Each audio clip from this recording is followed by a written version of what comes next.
Bom, pessoal, vamos iniciar nossa live de hoje, tá? São 8 horas e 7 minutos. Para quem vai ver é gravado, como eu digo, você está vendo a partir desse momento, mas a transmissão já aconteceu. Já estamos com 7 minutos de transmissão. Já conversei com o pessoal que está entrando aqui, fazendo pergunta. Então, para poder reduzir esse tempo, a gente na gravação vai mais direto. Nós estamos com 81 pessoas, né, que estão online agora. Tá, e a gente vamos começar já então. As perguntas, eu vou ler todas elas no final, então vocês vão colocando aqui no chat. Tem uma pessoa também que está me ajudando, ela está pegando as principais perguntas, porque o chat vai se movendo, e vai depois no final a gente vai ter aí 10 minutos de perguntas e respostas, tá? Então a apresentação, a gravação colocada no YouTube, ela é mais reduzida. Então, gente, nós vamos começar aqui falando sobre evolução de compras em 40 anos, ou seja, até mesmo para que vocês, o pessoal de compras, entenda como era e para onde está indo, até que ele possa entender onde que ele tem que se desenvolver, o que vai ter de cobrança, como vão ser as coisas, e nós estamos tendo umas mudanças muito rápidas e tem que absorver. Provavelmente os próximos 10 anos e agora as coisas vão ser muito rápidas, né, em toda a parte que envolve não só compras, mas diversos, acho que está afetando todos a parte de inteligência artificial.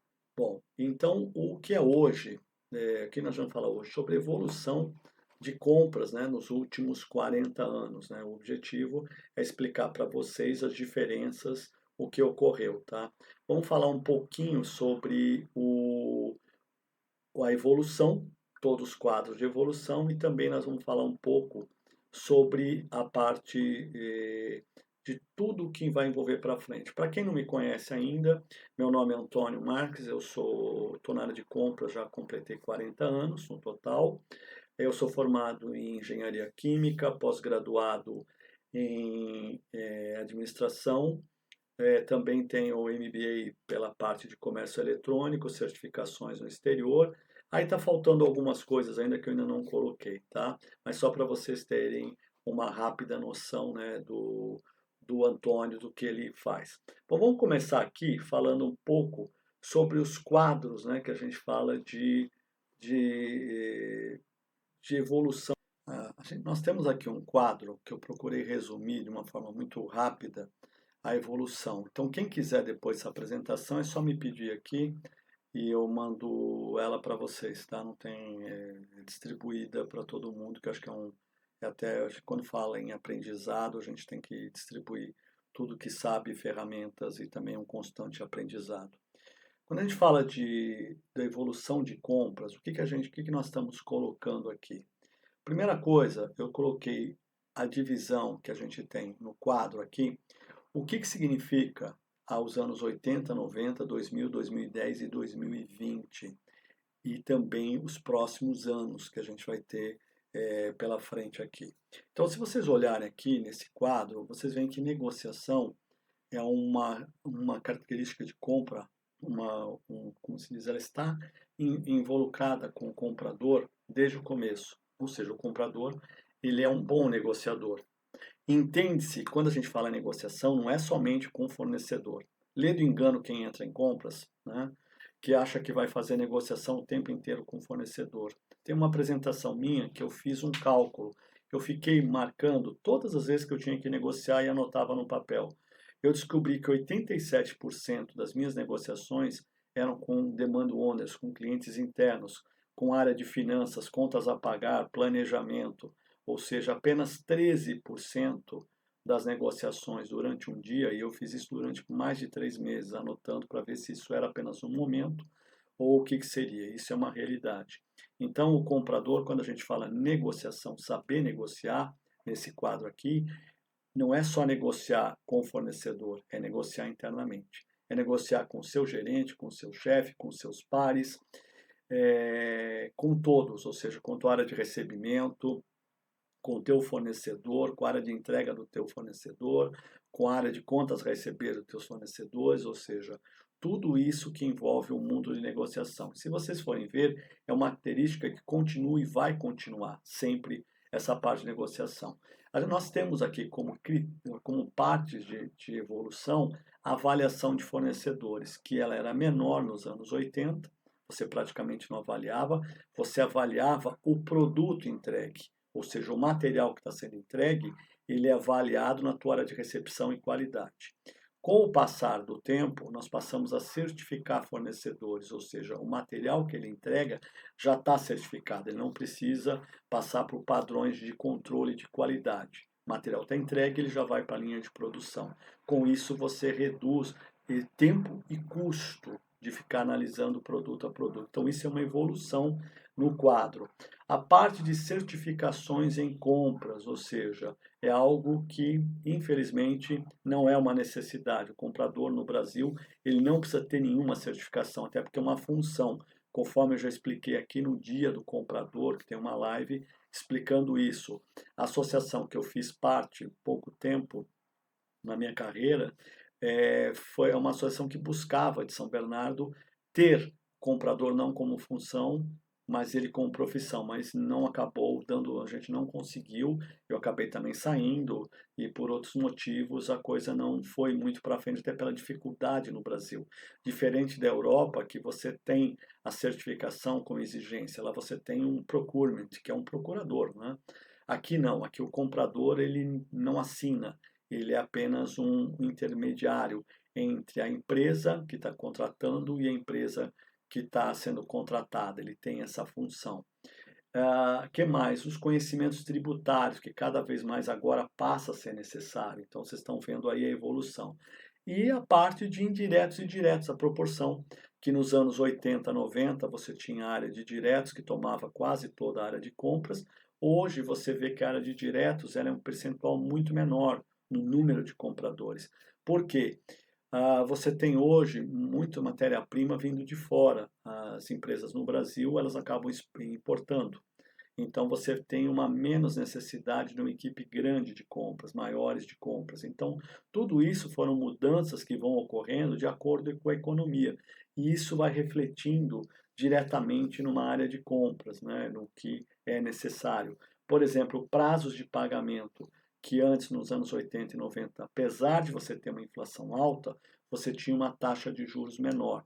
Entende-se que existe aquela relação taxa de juros, inflação e a parte como a gente chama, de IPCs, de índices econômicos. Então, nos anos 80, 90, você tinha uma taxa de juros pequena, menor, um consumo maior e uma inflação maior.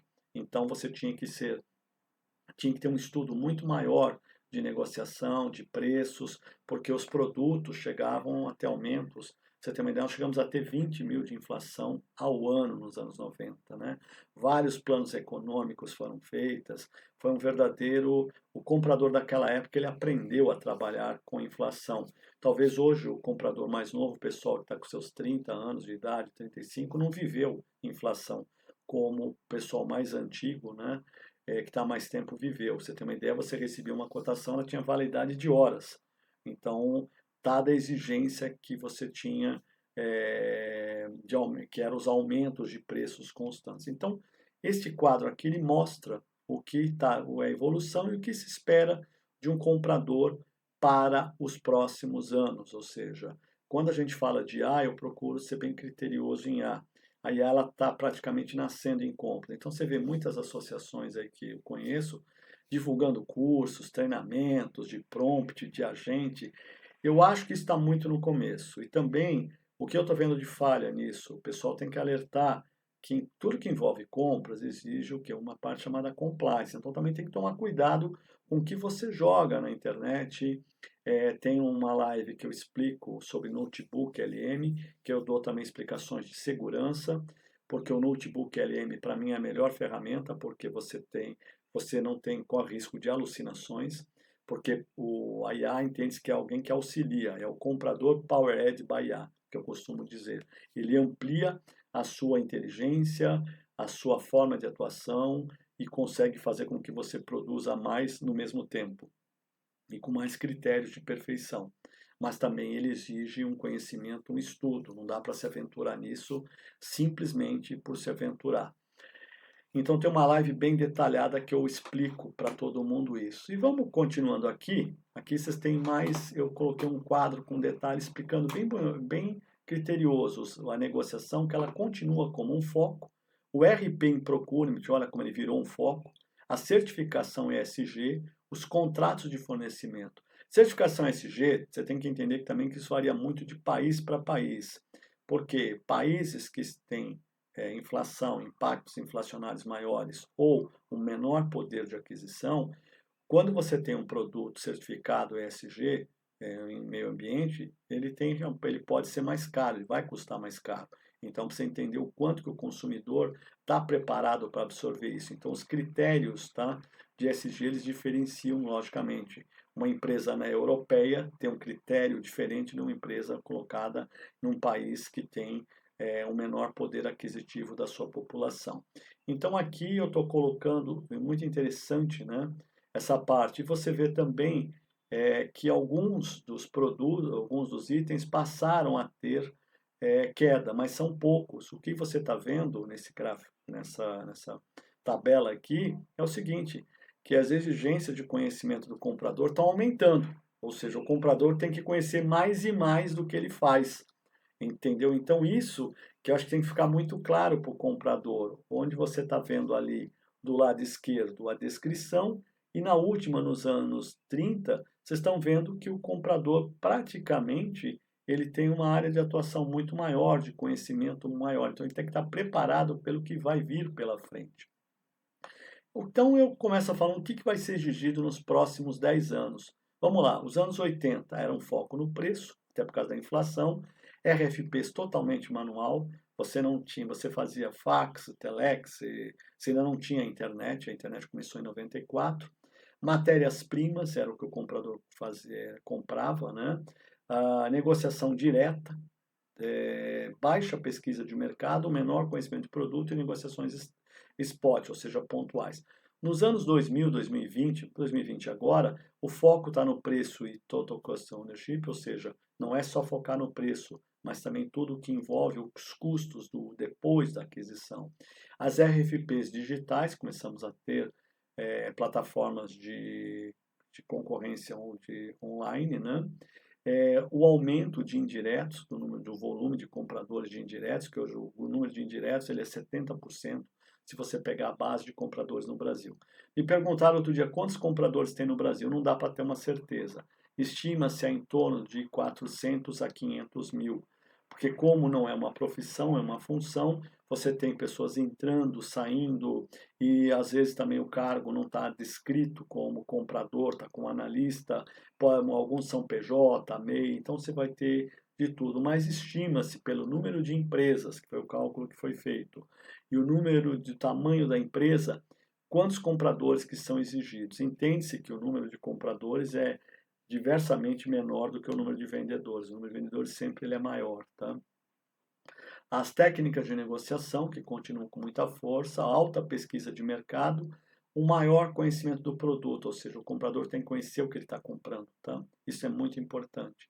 E nos próximos anos aí que vem pela frente, o que? O TCO, a RFP digital, mais a inteligência artificial, o aumento, né, talvez a consolidação de indiretos, a pesquisa de mercado e o maior e melhor conhecimento do produto e também a parte de contratos, negociação contratual.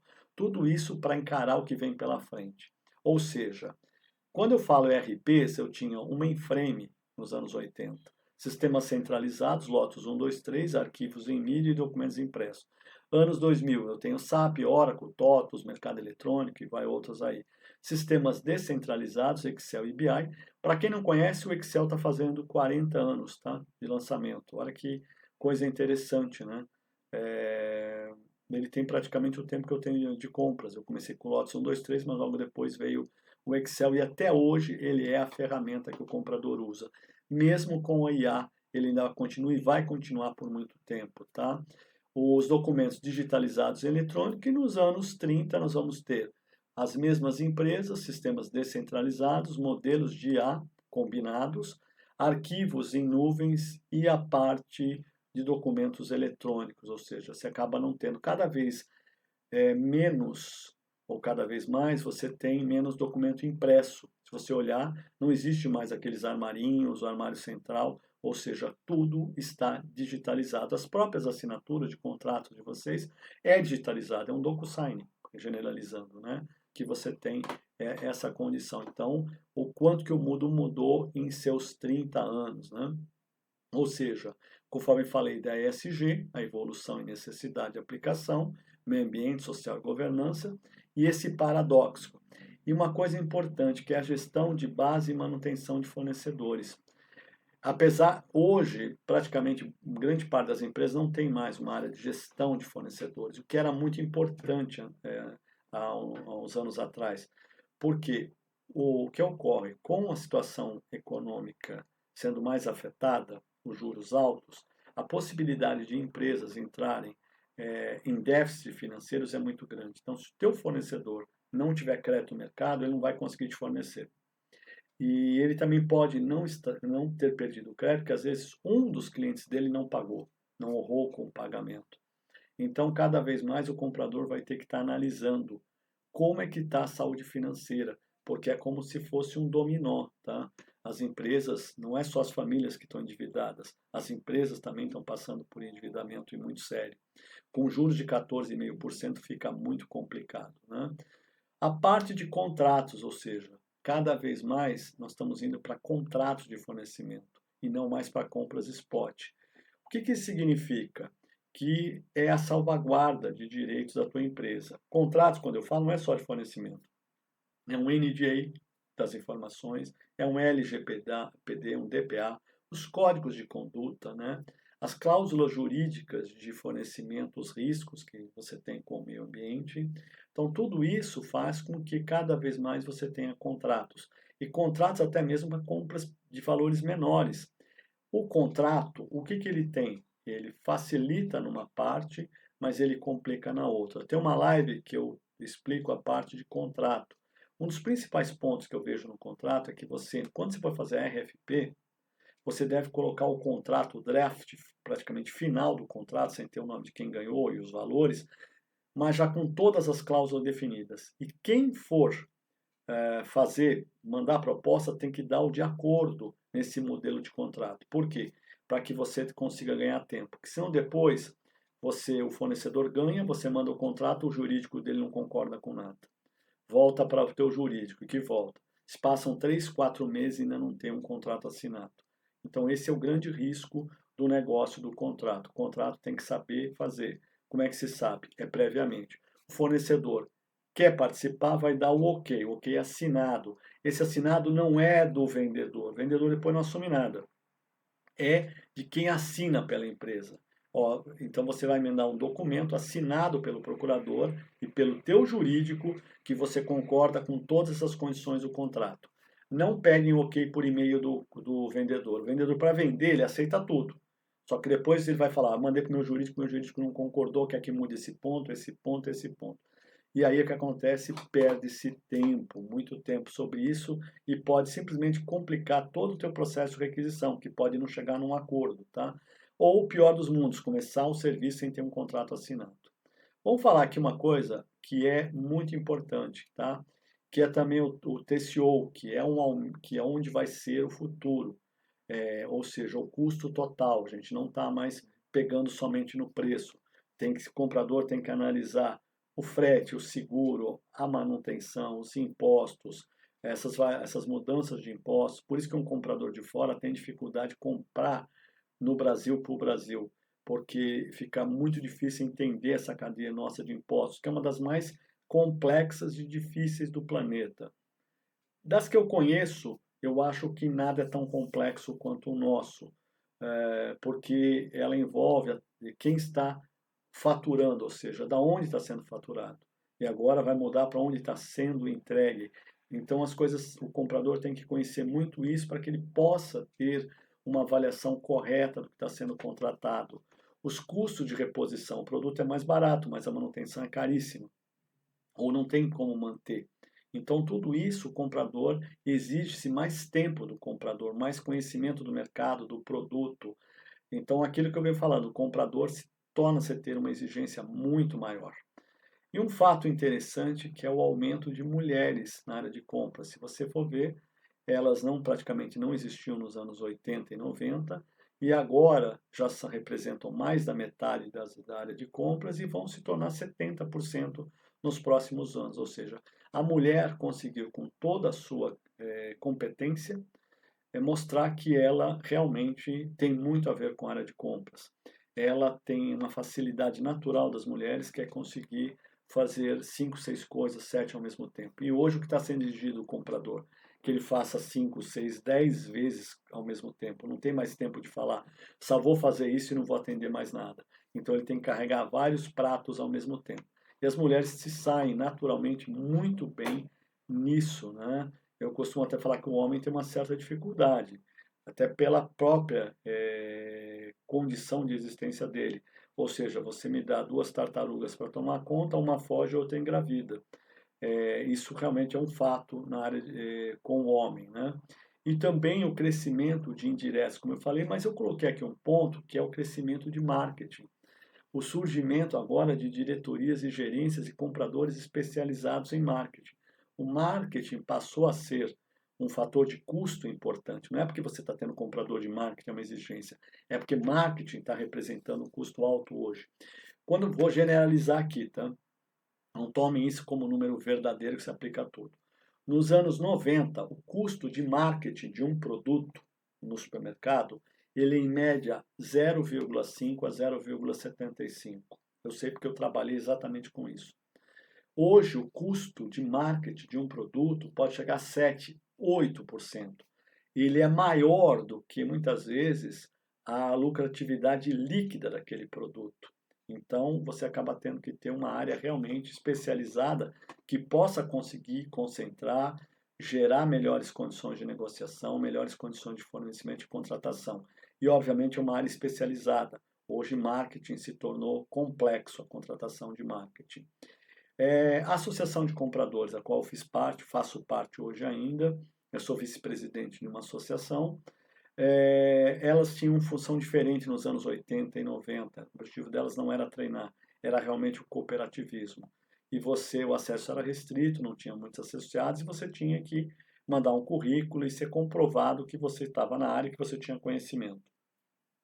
Hoje o acesso é restrito. Você tem aí muitas associações que eu não acho bom, porque o objetivo acaba sendo, vou generalizar, não é vender treinamentos, vender consultoria, aí você começa a ter um lucro.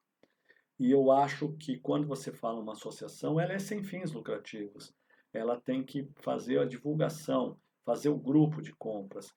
Como eu disse, aquela primeira associação que eu participei, quando eu tinha 23 anos, a Associação dos Compradores do Estado de São Paulo e São Bernardo, não foi só criar o Dia do Comprador, ter uma live me explicando, mas também era ter o comprador como profissão. Infelizmente, a gente não conseguiu também sair, não sei tudo que aconteceu depois, mas não conseguimos. Então, o que eu vejo para os próximos anos é uma queda das associações, até porque o comprador hoje ele tem que buscar o conhecimento de uma forma muito rápida.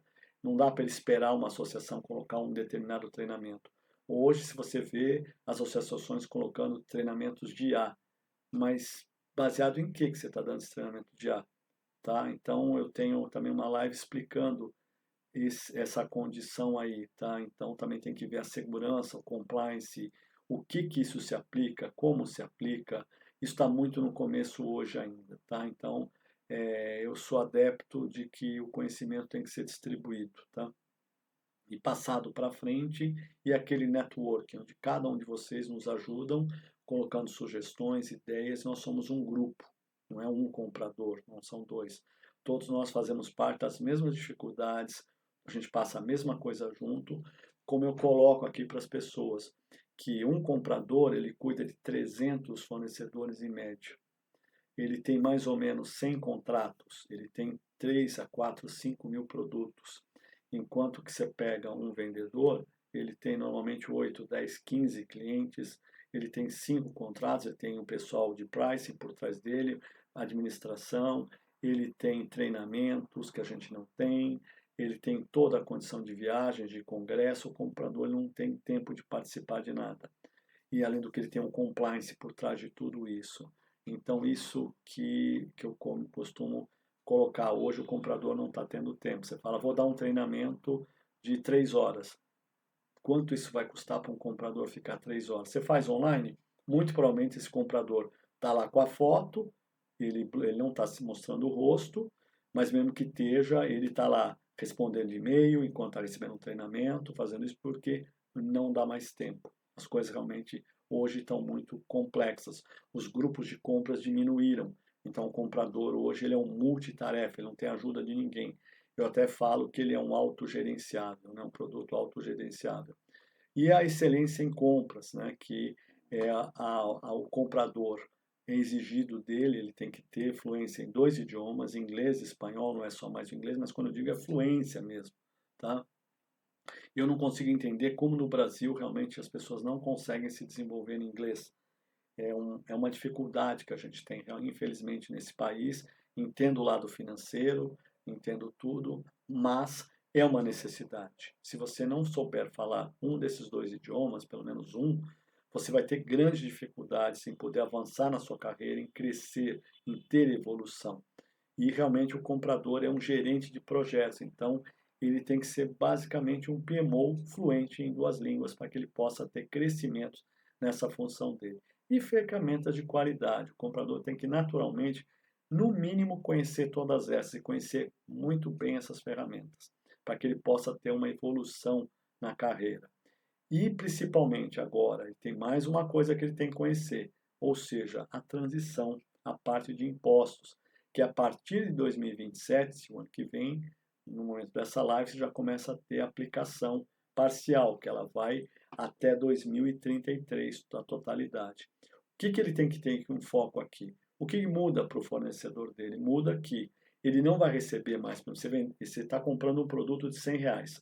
A tua área de recebimento da entrada da nota, a tua área de pagamento paga R$ 100. A partir do ano que vem, se não mudar nada, esse fornecedor vai receber, por exemplo, R$ 74, 26% é imposto, o imposto já é descontado, já vai para o pagamento, para que o governo possa não ter mais essas dívidas, esses pagamentos não efetuados. O que significa? O teu fornecedor vai ter um poder financeiro momentâneo menor do que o 100 que ele recebia antes. Então ele não vai poder movimentar 100, ele só vai ter 76. Então todos esses custos de pricing, porque o pricing que eu digo, o pessoal às vezes fala, vou dar um treinamento de engenharia reversa para o comprador de engenharia de custos.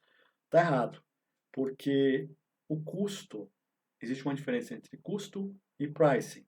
Engenharia de custos reverso é quando você tem uma área de matéria-prima, onde você tem um único fornecedor que produz, por exemplo, uma embalagem. Ele é o único desenvolvido para você. Aí você faz uma engenharia de custo reverso para poder negociar com ele, uma vez que você não pode comprar de outro. No mercado aberto, isso não funciona assim. A engenharia de custo não se aplica, ou parcialmente se aplica. Você tem que ter, o comprador tem que ter o pricing. O que é o pricing? É o custo direto, o custo indireto, as despesas operacionais fixas, despesas operacionais variáveis e a lucratividade, ou seja, o markup, aquilo que vai acima do custo. Por quê? Preço não é só o custo reverso. O preço, muitas vezes, é determinado pelo mercado, pela situação da tua empresa, pelo posicionamento da marca, posicionamento do produto, que são fatores variáveis que não apareceriam numa engenharia reversa. Então, quando eu dou o treinamento, quando eu falei aqui sobre a parte de custos, eu falo sobre pricing. O comprador ele tem que pensar mais, não é só na casa dele, não é no muro que separa a casa dele, na rua que separa. Ele tem que pensar no bairro, na cidade. O que significa isso? Ele tem que conhecer toda a parte de custeio, mais a parte de pricing, senão ele não consegue chegar a lugar nenhum, ele não consegue negociar, ele não vê a oportunidade de mercado que poderia ter, e não só a parte do fator matemático na coisa. Então, aqui a parte de impostos, que é essa parte de regime misto, que ele tem que conhecer a fundo. Se ele não conhecer, eu já vou te explicar, vai ter uma dificuldade grande dele conhecer a partir do ano que vem, porque é muito conhecimento. Entende-se o comprador de indiretos é aquele que compra de tudo. Hoje ele está comprando produtos de RH, contratos de transportes. Daqui a 2 meses, 5, ele já está comprando, por exemplo, outro produto, ele está contratando TI. Então, ele tem que conhecer realmente muito bem essa parte de cadeia de impostos. E agora, nós vamos aqui fazer as perguntas e respostas para todo mundo que está aqui, só que no gravado, eu acho que provavelmente a gente encerra agora, porque senão a gente vai ter mais 15 minutos, né, que vai acordar de perguntas e respostas. Quem ver a parte gravada, quem assistir pela parte gravada, pode colocar, por favor, perguntas e respostas, que depois a gente procura responder. E agradeço a tudo, vai continuar aqui com o pessoal que está aqui no chat ao vivo. Então, até mais, pessoal.